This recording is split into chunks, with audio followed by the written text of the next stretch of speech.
Halo, apa kabar semuanya? Jumpa lagi dengan saya Furkon Irtiza yang akan membahas sebuah alur cerem. Semoga kalian semuanya sehat-sehat ya. Iyalah, sehat-sehat ya, jangan sakit-sakit. Jangan lupa sebelum masuk ke alur cerita, siapkan kopi atau minuman terlebih dahulu biar nanti kamu gak haus. Kali ini kita akan membahas film alur cerita India dengan judul Padmavat, sebuah kolosal yang dirilis tahun 2018. Padmavat disutradarai oleh Sanjay Leela Bhansali dan dibintangi oleh Devika Padukone, Ranveer Singh, Shahid Kapoor, dan Aditya Rao Vidari. Film ini berkisah tentang Ratu Legendaris Padmini atau yang dikenal dengan Padmavat atau Padmawati dalam usahanya mempertahankan kehormatan dirinya dari para musuh yang ingin menodainya. Penasaran seperti apa ceritanya? Nah, makanya guys, simak rangkuman alur film ini tanpa skip biar ketemu magisnya film ini. Dan simak juga review di bagian akhir video ya. Oke, tanpa banyak basa-basi kita langsung ke TKP ya guys.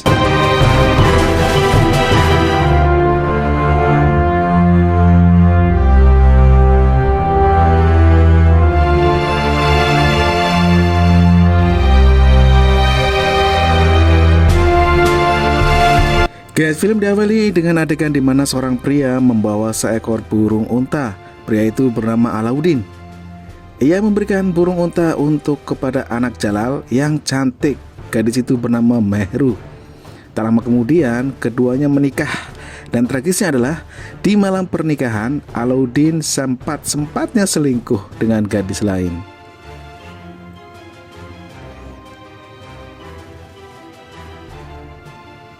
Di suatu tempat yang bernama Singal atau yang sekarang dikenal dengan Sri Lanka, seorang putri raja yang bernama Padmawati sedang berburu rusa. Namun naas, panahnya malah mengenai seorang pria. Pria itu adalah raja dari Chitor yang bernama Ratan. Ratan sebenarnya tamu kerajaan Singal. Namun ia tersesat di hutan dan tak sengaja menemukan Padmawati. Ayah Padmawati bernama Raja Gandharvasan meminta maaf karena ulah anaknya. Padmawati dan Ratan saling jatuh cinta dan mereka akhirnya menikah. Di saat yang bersamaan, Jalal memberontak dari Kesultanan Delhi dan mendirikan Kesultanan Khilji. Dengan bantuan Alauddin, Kesultanan Khilji kemudian berhasil menaklukkan Kesultanan Delhi dan juga pasukan Mongol.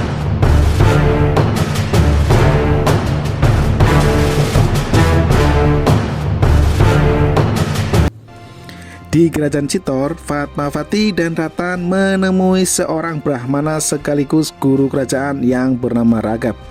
Dari tanya jawab antara Padmawati dan Raghav, diketahui jika gadis itu tak hanya cerdas tetapi juga tangkas di medan perang.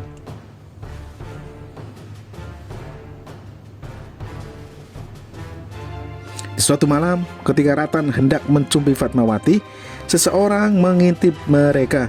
Ratan melemparnya dengan pisau, namun orang tersebut menghilang. Di pisaunya terlihat percikan darah.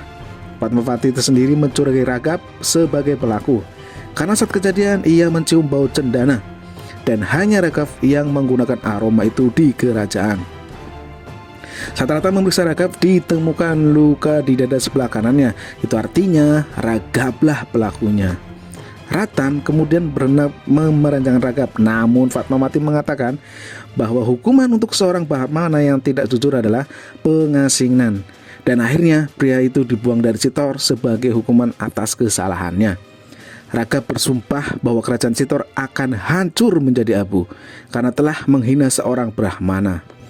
Jalal mendatangi Alauddin yang baru saja menaklukkan kerajaan Kara. Jalal mengambil batu berharga yang dikenakan Alauddin di lehernya. Batu itu adalah permata dari kerajaan Kara.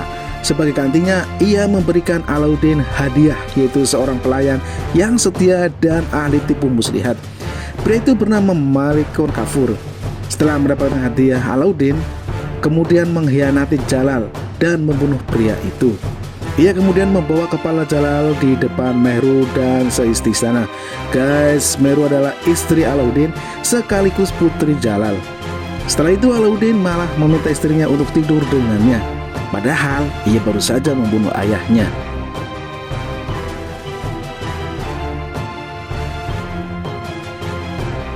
Keesokan harinya Alauddin memanggil Raghav. Rupanya setelah diusir Ratan dari kerajaan Chitor, pria ini memilih Kesultanan Delhi sebagai tempat pembuangannya. Alauddin memanggil pria itu karena tertarik mendengar merdunya suara seruling yang dimainkan Raghav. Dari pertemuan itulah kalau mulai penasaran dengan putri yang bernama Fatmawati. Karena Raghav mengatakan bahwa Alauddin tak akan menjadi raja yang hebat tanpa bisa bersanding dengan putri secantik Fatmawati atau Fatmawat, ratu dari Chitor. Alauddin mengundang Ratan dan Chitor untuk hadir di istananya dengan syarat ia mau tunduk terhadap Kesultanan Khilji. Namun undangan itu ditolak. Alauddin marah dan ia pun mulai menyerang kerajaan Chitor. Namun dinding pertahanan kerajaan itu terlalu kuat dan tak bisa ditembus Alauddin. Alauddin mengepung kerajaan Chitor dari berbagai penjuru, tetapi tak pernah bisa menembusnya. Kerajaan Chitor berusaha meminta bantuan dari kerajaan lain, tapi tak ada yang mau menolongnya karena mereka tidak berani melawan Alauddin.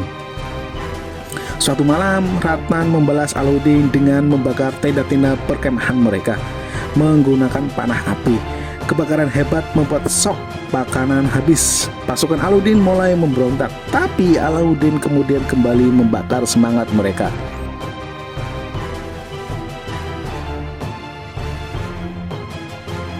Saat perayaan Holi atau festival warna, kedua kubu mulai kehabisan persediaan makanan.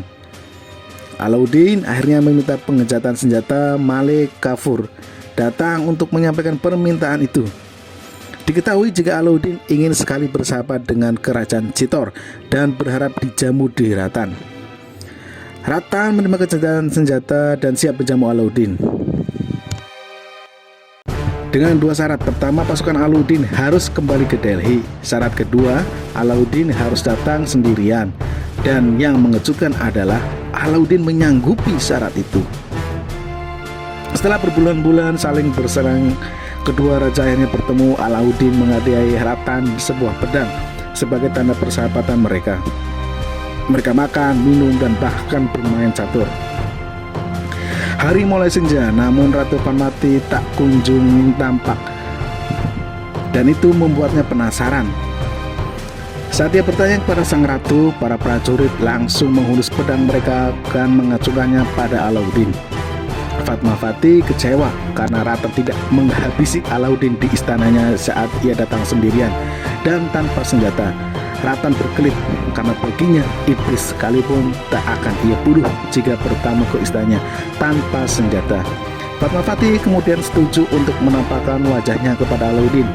Ia melakukan itu agar Alauddin tak lagi menyerang kerajaan Chitor. Kemunculan Fatmawati hanya sepersekian detik dan bahkan itu dari jarak yang cukup jauh. Hal tersebut membuat sang sultan semakin penasaran.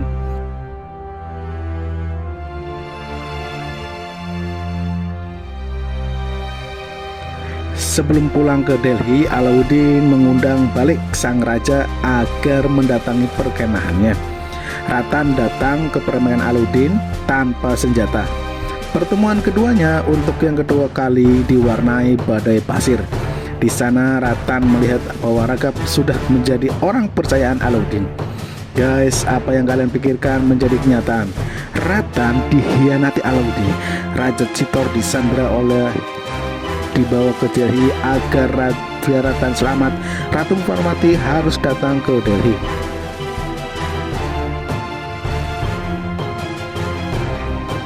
Fatmawati meminta para dayang untuk mengolesi cermin dengan lumpur. Ia bersumpah tak akan bercermin sampai ia berhasil membawa pulang suaminya kembali di Delhi.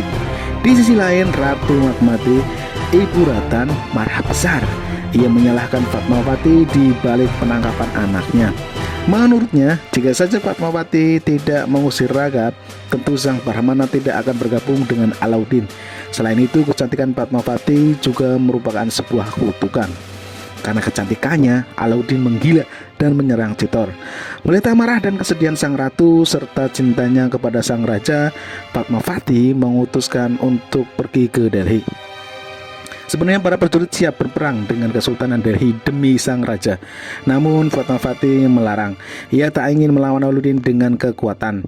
Fatmawati menyampaikan pesan kepada Alauddin bahwa ia siap ke Delhi dengan 3 syarat. Pertama, Alauddin harus menyampaikan 100 kamar karena Fatmawati akan ke sana dengan membawa 100 orang lebih pelayan wanita. Kedua, ketika ia datang, ia harus menemui suaminya terlebih dahulu agar memastikan bahwa suaminya masih hidup. Dan syarat yang terakhir, ia akan berangkat ke Delhi jika Alauddin memberikannya kepala ragap. Sang sultan tertawa senang. Ia menyetujui 3 syarat itu. Alhasil, kepala ragap pun tiba di depan Fatmawati. Di suatu malam, saat Sultan Alauddin sedang mengadakan sebuah pesta, ia terkena panah racun. Pria yang memandangnya adalah Itaat Khan. Itaat merupakan keponakan Jalal, ayah Mehru, sultan terdahulu yang pernah dibunuh oleh Alauddin saat kudeta. Itaat merasa Alauddin akan segera mati. Pria itu kemudian membisikkan bahwa dialah orang yang telah memanah Alauddin secara diam-diam. Namun di saat bersamaan Alauddin ternyata belum mati. Ia kemudian membunuh Itaat di depan Mehru. Mehru menyaksikan sendiri bagaimana Alauddin menghabisi saudaranya di depan matanya.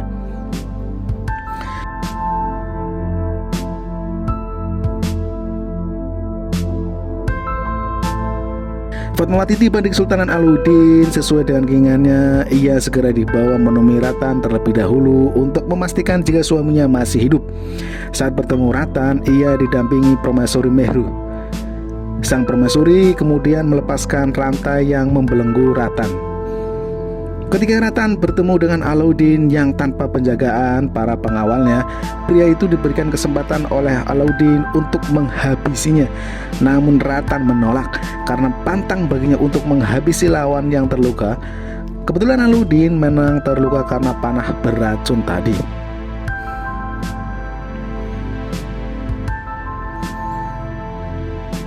Mehru kemudian menunjuk ke Fatmawati dan Ratan menuju ke terowongan rahasia guna melarikan diri. Guys, ternyata para pelayan wanita yang dibawa Fatmawati bukan para dayang, melainkan prajurit perang dari Chitor. Dan mereka semua sudah berada di dalam istana Alauddin. Perang besar kemudian berkecamuk dan kekalahan terjadi di kubu Alauddin.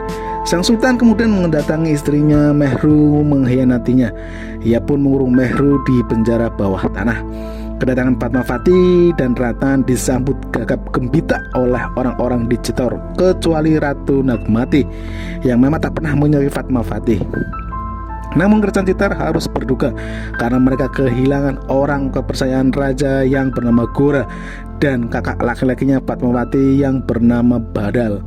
Setelahnya Fatmawati yang akhirnya bisa kembali bercermin. Seperti yang kita ketahui, Alauddin belum pernah bertatapan langsung dengan Fatmawati, dan itu membuat sang sultan penasaran setengah mati. Setelah sembuh dari lukanya, Alauddin kembali dengan pasukan yang lebih besar untuk menyerang Chitor. Pasukan Alauddin melepaskan panah yang isinya adalah untayan kata cinta untuk Fatmawati. Tetapi setelah membacanya, wanita itu malah membakar surat tadi. Melihat Fatmawati yang tak pernah muncul untuk menampakkan wajahnya, Alauddin dan pasukannya memulai serangan dengan melontarkan kata full dengan bola api. Ratan dan prajuritnya keluar dari istana. Pasukan Ratan berhadapan-hadapan langsung dengan pasukan Alauddin.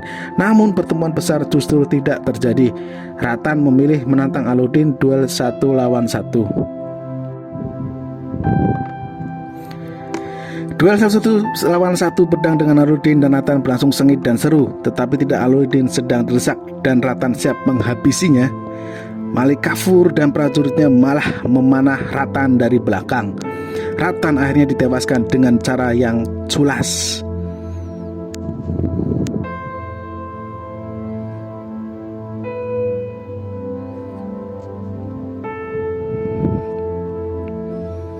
Saat sang raja tewas, pertempuran besar meledak dan benteng pertahanan terakhir Chitor berhasil dibobol. Ketika Alauddin membuka gerbang, terlihat segerombolan wanita berbaju merah dengan kain sari menutupi wajah mereka. Para wanita ini kemudian melempar api ke Alauddin yang membuatnya terpukul mundur. Fatmawati terlihat membawa selendang putih berisi cap telapak tangan suaminya. Di belakangnya ratusan wanita lain mengikuti langkah Fatmawati. Mereka terdiri dari nenek-nenek, ibu-ibu, bahkan anak kecil dan wanita hamil. Semuanya bergegas dengan penuh antusias menuju kobaran api yang menyala-nyala. Mereka melakukan ritual membakar diri atau yang disebut dengan istilah jauhar demi melindungi harga diri dan kehormatannya daripada harus menjadi budak nafsu para penjahat. Fatmawati adalah pelantang terbesar Alauddin dan kemenangan terbesar Chittor. Berabad-abad kisah Fatmawati bergema di seluruh India. Dan sampai hari ini Ratu Fatmawati dipuja sebagai ratu penjaga kehormatan dan film pun berakhir. Oke guys, review time. Menurut kamu pribadi, film ini merupakan salah satu film kolosal India yang paling keren. Kelebihan utamanya tentu ada pada ceritanya dengan mengadaptasi tentang kisah ratu legendaris India pada abad ke-13 hingga 14. Sumber pertama yang menyebut nama Fatmawati adalah seorang penyair bernama Malik Muhammad Jayasi.